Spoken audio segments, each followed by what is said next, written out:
لکه دم دا معلومیږي ني اوس هغه نهر وچتې هغه نهر زبیده اوس وچتې دا د بغداد نه هغې را روان کړی و هغه دا چې دا زبیده راغلې وه نو په عرفات کې د اوبو حاجیان ته لوی تکلیفونه هغې دا ویل چې انشاءالله که زه خدای پاک روغه لاړه ورسولم که نه نهر به راکړو دا نهر هغې را کړی دغه نهر زبیده دی اوس هم شته دی په غاړه کې رسېدلی راسي عرفات ته رسولی دی بهرحال ما دا خبره کوله د مولانا مودودي رحمت الله علیه چې هغه وایي دا ما په خپل لیدلی دی باقاعده 12 لارې دي پکې او دا دغه پې د اوبو پې راچلیدلي دي ته به وایې چې دا په یو زمانه کې به دې باندې اوبه راغلي دي نو داسې فرضي خبره نه ده څوک وایي چې دا یو قنجه غوندې کاڼی و آدم علیه السلام ځان سره جنت ته راوړی څوک دا خبرې کوي څوک څه وایي څوک څه وایي خو تحقیق دا دی معجزې سره ډېره مناسب ده چې وچ ګټ دی هغې ووه او بس هغې نه اوبه راووتې معجزه ډېره معجزه خو همدغې ته وایي چې د اوبو احتمال پکې نشته اوبه ترې نه راوځي وایي هغه وخت هم یاد کوي وإذ استسقى موسى کله چې طلب د اوبو وکړو موسی علیه السلام لقومه د خپل قوم دپاره استسقا طلب د سقیې نه طلب د اوبو ته ویلې کېږي دې جن ورته استسقا هم دا وایي که نه موږ ویله کوو یاځئ دا خلک وایي استقا ته ځو استقا نه ده استسقا ده پوهېږئ په دې فقل نضرب بعصاک الحجر پس وویل موږ موسی ته اضرب ووهه بعصاک په خپل امسا باندې الحجر یو کاڼي لره بس یو کاڼی ووه فانفجرت منه 12 عینا پس راووتلې د دې نه 12 چینې په شمار د قبایلو د بني اسرائیلو باندې 12 قبیلې بني اسرائیلو 12 ولې او 12 لښتي ته را روان شو قد علم كل اناس مشربهم یقینا پیژنده هر یوې فرقې هر یوې ډلې هرې قبیلې مشربهم ځای رسکلو خپلو باقاعده موسی علیه السلام تقسیم وکړه هلکه ستاسو دغه شوه ردي دا شوه ردي دا شوه ردي دا شوه 12 ولې په 12 قبیلو تقسیم کړي دې لپاره چې جګړې مګړې ونه کړي ځکه چې یو شي کموت راشي نو بیا پې قوم جګړې کوي کلو واشربو من رزق الله کلو خورئ واشربو اسکئ من رزق الله د خوراکو د الله نه د خوراکو دا کم رزق چې درته الله درکو د دې نه خورئ من او سلوا خورئ او دا اوبه ورپسې څکئ ولا تعصوا فی الارض مفسدین کوشش مه کوئ په ځمکه کې په داسې حالت کې چې تاسو سخت فساد کوونکي وئ عصي اصل کې اشد الفساد ته وئ اشد الفساد نو دا مفسدین تاسو که دا نحمیر ویو نو بیا ورپسې جملو دا به تاسو ویلی ورپسې که نه دا ورپسې چېرته ووایه نحمیر پسې وروسته جمل دی جمل دا پخوا ما خپل طالبانو ته ویو نو په جمل کې د جملې تقسیمونه دي نو یوه پکې جمله حالیه ده سره لکه جمله حالیه نو دا مفسدین دلته جمله حالیه واقع شي دا حال واقع شي یعنی دا کله کله حال مؤکده نو دا دلته دا مفسدین کې دا حال مؤکده دی د حال مؤکده معنا دا ده چې په تعصو کې کومه معنا پرته وه هغه یې کلکه کړه نوې معنا یې پیدا نه کړه وإذ قلتم یا موسی لن نصبر علی طعام واحد هغه وخت هم یاد کوئ چې وویل تاسو ای موسی ستاسو پلارانو ویلې چې هیڅ چرې موږ نه ټینګېږو په یو خوراک باندې اره جي دې ترنجبین او دې مړزانو خو زموږ اوس دغه او دوی خو چونکې غلامۍ زندګي تېره کړې وه لکه زموږ دا قوم چې د انګریزانو غلامان پیدا شوي نو که انګریزان خدای ورکړي دي اوس هم غلامان دي د انګریزانو اوس هم موږ غلامان یو حالانکې د هغې نه موږ خدای خلاص کړي وو نو داسې دوی د فرعونیانو نه راخلاص شو نو هلته خو همدغه پرې باړو کې به هم په دوی باندې دا پیاز اوږې او ټماټر او دا سبزیانې مزیانې به په دوی باندې کرلې نو دوی خو د هغې هم مخته وو چکنیانې مکنیانې به یې خوړلې ډېر چکنیانې به کار نه کېده نو دی موسی علیه السلام ته ویل چې دا خو زمونږ ډېر راله خراب کړې خوږو دې دغه دې مړزو نو څه وکړم فادعو لنا ربک الله ته لږ سوال وکړه زمونږ دپاره د څه یخرج لنا مما تنبت الارض د دې خبرې چې راوباسي موږ دپاره د ځمکې نه من بقلها د ترکارو د دې نه بقل چې دی د مطلق شینکو ترکارو ته ویلې کېږي په عربو کې بقاله د دې دغه ته وایي دکان ته وایي چې دا سبزیانې مبزیانې پکې خرڅوي اوس اگر چې هغې عام هر دکان ته بقال هغې نه خپله عربي م خیر لږه ګډه وډه شوې ده وقصائها او راوباسي موږ ته د ترو د دې نه قصه دوه ترجمې دي دواړه ټیک دي دا اوس زموږ پر یې علاقه کې د دې پیداوار ډېر دی دا دغه چې ورته ویلې کېږي دا څه ورته وایي بادرنګ او قصه چې کومه ده نو دا هغې قصه اصل کې یو بل شی دی د بادرنګ په شان خلک یې اوم خوري او دې پنډۍ کې ما لیدلي دي هلته پرې ګاډو باندې خلک خرڅوي چې کوک شی دونی نه د دې غټې ګوتې عمرهیي او د دې ځای نه چې ویسې راتاو شوي دسې نو ته بیا دې ځای راونیسې او بس کرپ پکې باسې او خورې بیا دسې دقې ته تره وایي نو دوی ویل چې د ترو د دې ځمکې نه وفومها او د اوږې د دې ځمکې نه نو د پوم دوه ترجمې دي دوه په مفسرین کوي د اوږې د دې نه او د غنمو د دې نه د غنمو ترجمه هم په خپل ځای صحیح ده او د اوږې ترجمه هم صحیح ده وعدسها او د مسورو او د دالونو د دې نه وبصلها او د پیازو د دې نه بصل پیاز ته وایي او ښه ترجمه یې اوږه وایي ځکه ده چې دلته اوږه او پیاز خو ډېر یو بل سره قریب قریب دي که نو دې وجې نه د بسول ترجمه چې پیاز ده نو د پوم ترجمه اوږه ډېره مزېداره ده اگر چې بعضې مفسرین د غنمو ترجمه هم کړې ده اوس موسی علیه السلام حیران شي دا قوم څه کوي خدایا قال ویل موسی علیه السلام اتستبدلون الذي هو ادنى بالذي هو خیر های آیا بدل کیا لئی تاسو هغه څیزو هو ادنا چې هغه ډېر معمولي دی ادنا دلته په معمولي دی ډېر دني او معمولي غوندې څیز دی چې اوږه او پیاز او ټماټر او دا خوادي بالذي هو خیر په هغه شي باندې شاهي خوراک دی باچهي خوراک دی چې هغه مړزان دي او ترنجبین دی خله چې نه ټینګېږئ په دې نو اهبطو مصرن کوشئ یو ښار د ښارون ته د دې مصر نه مراد دغه مصر موجوده نه دی دلته مصرم من الامصار یو ښار د ښارون ته کوشئ او هر ښار سره باړئ او دا په باړو کې کېږي فإن لکم ما سألتم یقینا ستاسو دپاره به هغه شی میلاو شي چې تاسو څه غواړئ الله فرمایي وضربت عليهم الذلة والمسكنة وباءوا بغضب من الله لازم شو په دوی باندې ذلت خدای ذلیل کړ والمسکنة نازل شو په دوی باندې فقر و پاقا او واپس شو دوی په غضب د الله کې او په غصه د الله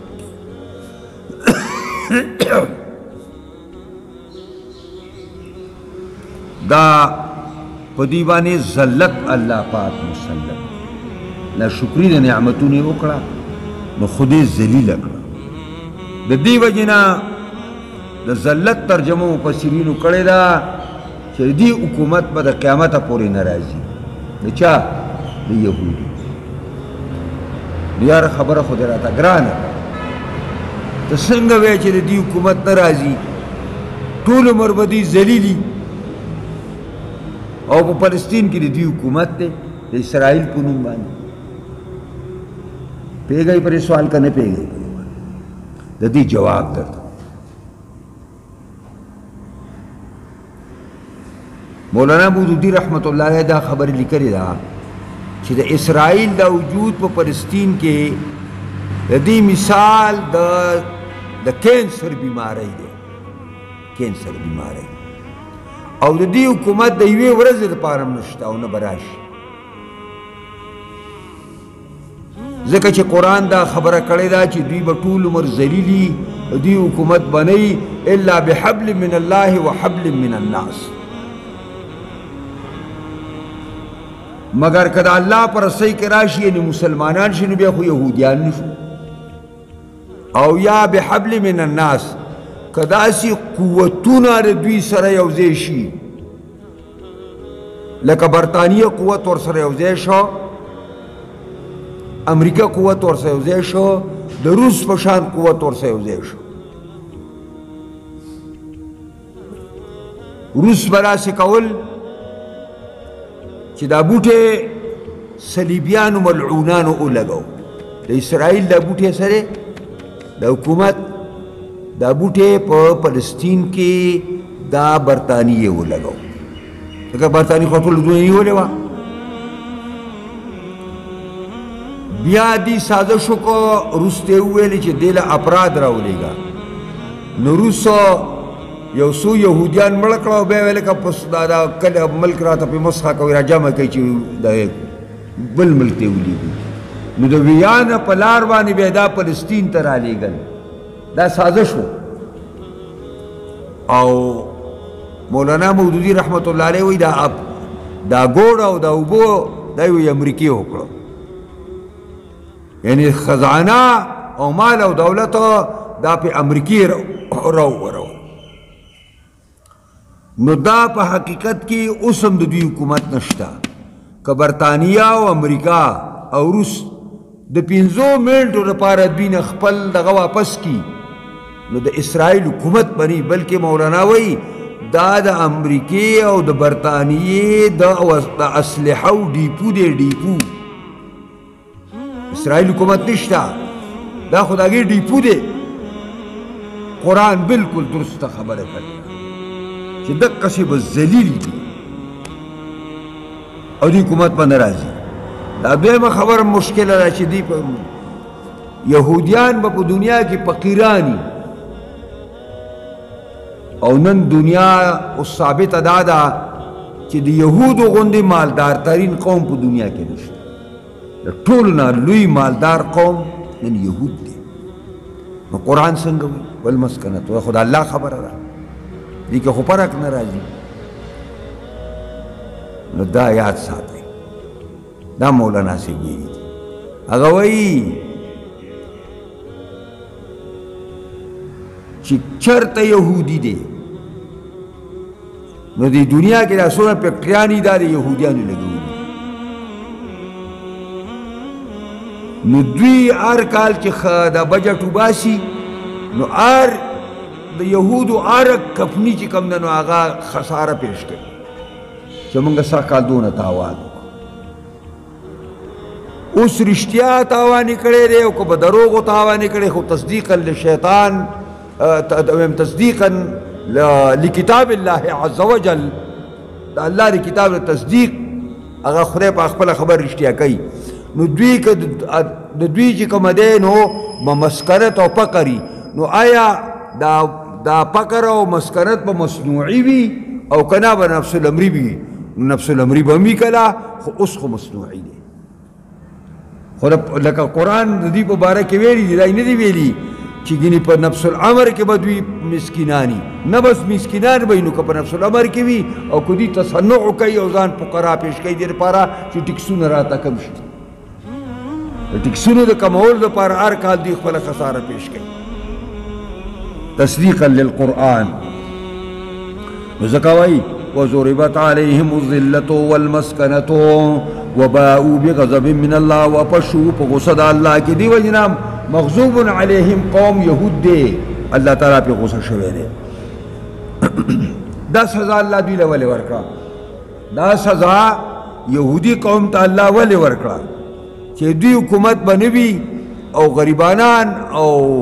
د ولږې نه به داسې دا کوي په زور باندې اذان وکړي ښکاره کوي یا په نفس الامر کې وګیرې خو وګې به ځان ښکاره کوي دا ولې او ولې د خدای په غصه کې راله ذالک دا په سبب د دې چې بأنهم یقینا دا یهودیان کانو یکفرون بآیات الله یقینا او دوی انکار به کو په آیاتونو دا انکار کوي په آیاتونو د الله باندې دا د الله د آیاتونو نه د انکار په نتیجه کې دوی سره دا کار وکړ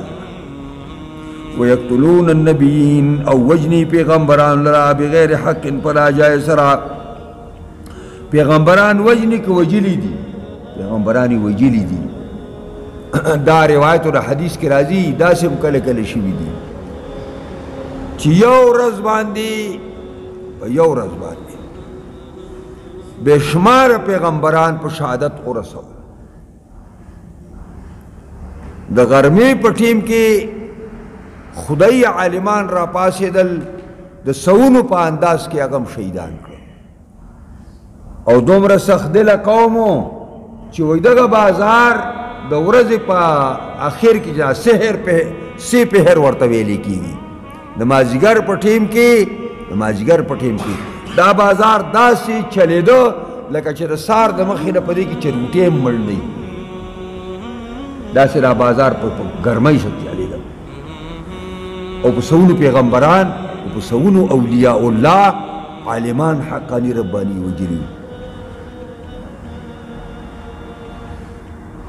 ذالک بأنهم یکفرون بآیات الله ویقتلون النبیین او دا یقتلون تعبیر ولی په مضارع سره کوما ځکه چې په دې وخت کې چې قرآن نازلیږي او جناب محمد رسول الله صلی الله علیه وسلم په دنیا کې تشریف فرما دی دا هغه د مرګ درپې د شپې او د ورځې سازشونه کوي څنګه به مړ کړو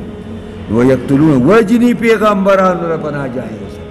او دا به حقن هر پیغمبر چې څوک وجني نو هغه بنا حق کوي ټکیواله قرآن وایي دا اشاره کوي چې دوی دا جریمه ده د معافی نه ده پیغمبران وجني او په دغه باندې چې کوم دی پناه جایزه سي وجني یعنې د مرګ حق یې پرې نشته او دیو جن حدیث کی راځي دوه کسان با د الله په دربار کې سخت معذب به دوه کسان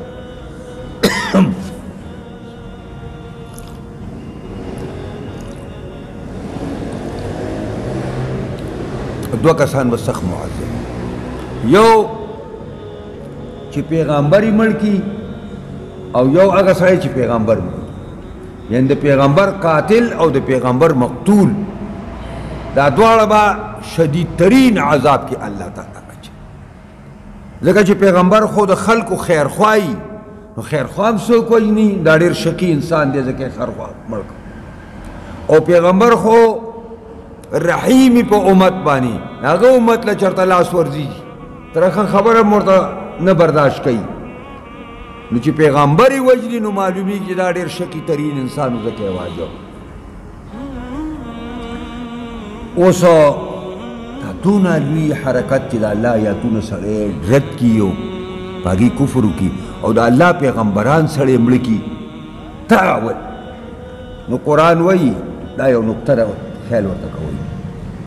د هرې بدۍ سړی امخ په آرام آرام باندې یو ولیکي که نه په کور کې د دې مور نه کله چرګې انډه پټه کي یا چرته مور غریب یې پیسې هلته کي ساته شپږ اتانې دی هغه پټې کي لاړ شي په بازار کې پیسې شی وکړي بیا ورو ورو داسې اموخته شي بیا د پلار په جیب کې پلار یې چېرته واسکټ واسکټ اچولی دی پکې لاس وردغه کوي نو بیا د پلار نه غلا شروع کړي نو بیا ورو ورو په دې محله کې نو بیا ورو ورو په دې کلي کې نو بیا ورو ورو په ضلع کې نو ضلعې نه بیا صوبې ته شي نو صوبې نه بیا چې کوم دی ټول پاکستان ته شي نو په آخر کې بیا د ټولې دنیا ته سر وتړي نو بین الاقوامي غلطې سای شي دقسې د هره ګناه امخ خلک په مزه مزه باندې تدریج باندې علي په تدریج باندې نو قرآن هغې ته اشاره کوي ذالک دا وجل دا کفر د دوی په آیاتونو د الله او دا وجل د دوی پیغمبرانو لرا ذالکه کې مشار الیه دغه دی بما عصوا دا په سبب داږي چې دوی نافرماني کوله د پخوانه واړه واړه ګناهونه یې کولو نتیجه دا شو چې اوس غټو غټو ګناهونو ته سر ورتاړه وکانو یعتدون او دوی د تیر تاریخ نه زیاته کوونکي په هر خبر کې به زیاته کو روانو ترقی کوله حتی چې پیغمبرانو علیه السلام په شهادت باندې او په کفر به آیات الله باندې ودرېدل دي ځکه خو خدای پاک ذلیل او خوار که په دنیا کې آخرت هم خدای تباه کو دنیا هم خدای تباه کړه حکومت به هم په بالکل نه بیا دي په دې طریقه باندې یو آیات نو بس إن الذين آمنوا والذين هادوا والنصارى والصابئين من آمن بالله واليوم الآخر وعمل صالحا فلهم أجرهم عند ربهم ولا خوف عليهم ولا هم يحزنون الله فرمائی ان الذين آمنوا یقیناً اغا کسانو چی اگی ایمان روڑے دے یعنی مسلمانان دی پا اللہ ایمان دے اللہ یو گنی دا اللہ پر رسول ایمان دے دا اغا تابداری کئی یقیناً اغا کسان چی مومنان دی والذین آہادو او اغا کسان چی اغا یہودیان دی یہودیانو تا یہودیان ولی وائی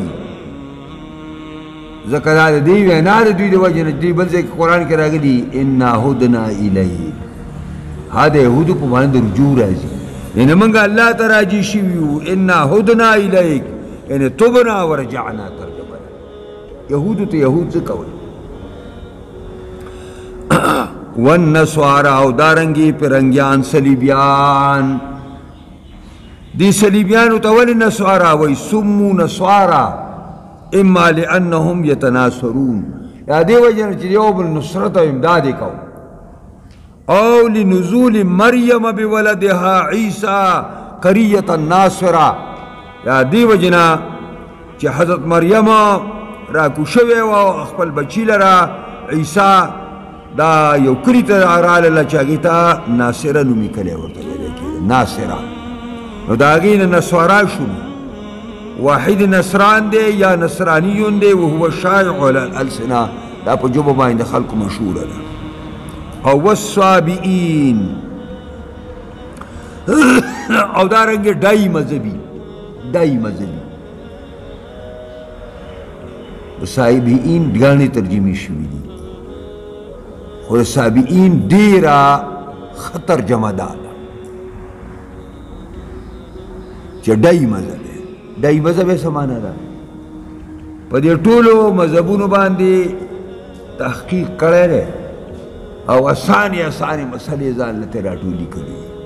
آسانی مسئلے دیر ڈائی مذہبی ہوئی دے گئی پریوانی بس گرزا و آسانی مسئلے زان لروبا سو بس بے پہ عمل کوا نو پدے امت مسلمہ کے ڈائی مذہبی دیر پیدا شوئی نو زکوائی چی والصابئین دلتوائی صابئین امت کانت بالموصل موصل یو زیدے دی شام کی دالتا یو قوم پیدا شوئے لا الہ الا اللہ بے ویلا ویقرؤون زبور تلاوت پہ کہو لیس یہودن ولا نصارا نی یہودیانو نی پیرنگیانو واحدهم صابیون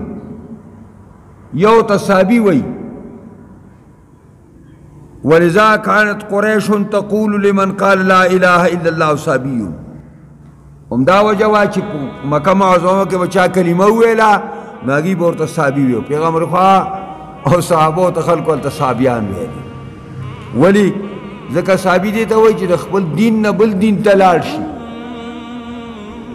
نو دی معنا دا و چې دا صحابه خو زموږ سره شرک په دین کې وو او موږ ته دا اوس پرې خو دی بل دین ته لاړ نو صابي به ورته نو دا صابئین دی خطا سماویلی چه دا صابئین اصل مانا دقنا چه ڈائی مذہبی دی بس ڈائی مذہبی نو دلتا دوی دالی کلی دی چه دا ولذا كانت قريش تقول لمن قال لا اله الا الله صابي مائل من دين آبائه الى دين جديد او چې هغې الله تعالی به پکې یو معنی دسې نو دې ځکه وایي چې دا ټول دا خبره قرآن دلته ځکه کوي چې یهودو به ویلي د جنت ټیکهداران به نصارا ویلي چې د جنت ټیکهداران موږ ځکه چې عیسی علیه السلام به راته په لار کې ولاړ او موږ جنت ته بوتلی دی ویل موږ خو د الله تعالی دوستان یو نحن احبا دا به یې ویلي چې نحن ابناء الله واحد موږ د خدای بچي یو یعنی موږ خدای ته رسې ګران یو لکه سړي ته چې بچي ګران یا نحن ابناء الله معنا ده نحن ابناء انبیاء الله موږ بچي د الله د پیغمبرانو دی دا لوبې به دوی کولې پیرنګیانو به ویلې چې نه چې پیرنګی شوي نو جنت د ځای دی عیسی علیه السلام به دې راوباسي دې نورو ویله لکه داسې کړی مو خو ځان له به اسانې اسانې خبرې راوباسو جنت ته به پرې لاړ شو سابعینو به دا ویلي مجوسو به ځان له خبرې کولې او مؤمنان خو ځان له خود وایي چې موږ به خیر جنت ته ځو نو قرآن ورته خبره وکړه چې ان الذین آمنوا یقینا کسان چې ایماندار دي اگر چې دا ترجمه هم چا کړې دا د خولې د حده پورې مؤمنان یادوي چې په خوله ځای منافقان دا دویمه ترجمه ده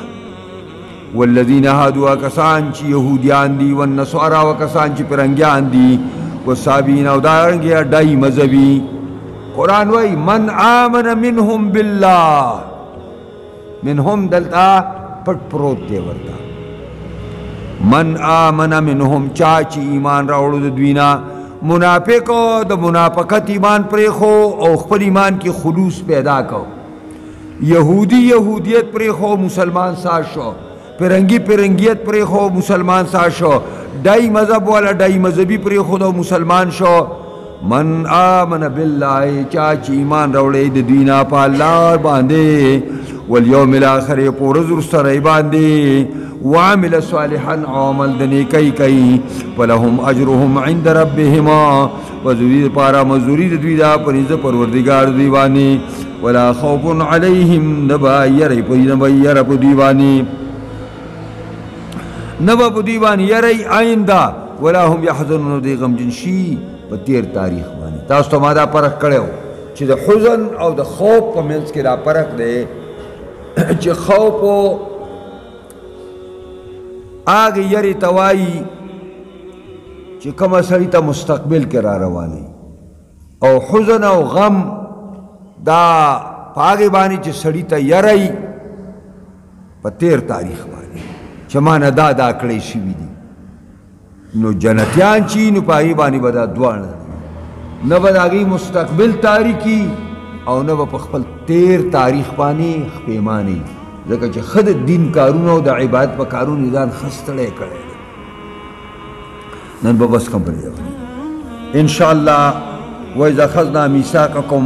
ورفعنا فوقكم الطور خذوا ما آتيناكم بقوة واذكروا ما فيه لعلكم تتقون بخير يسرون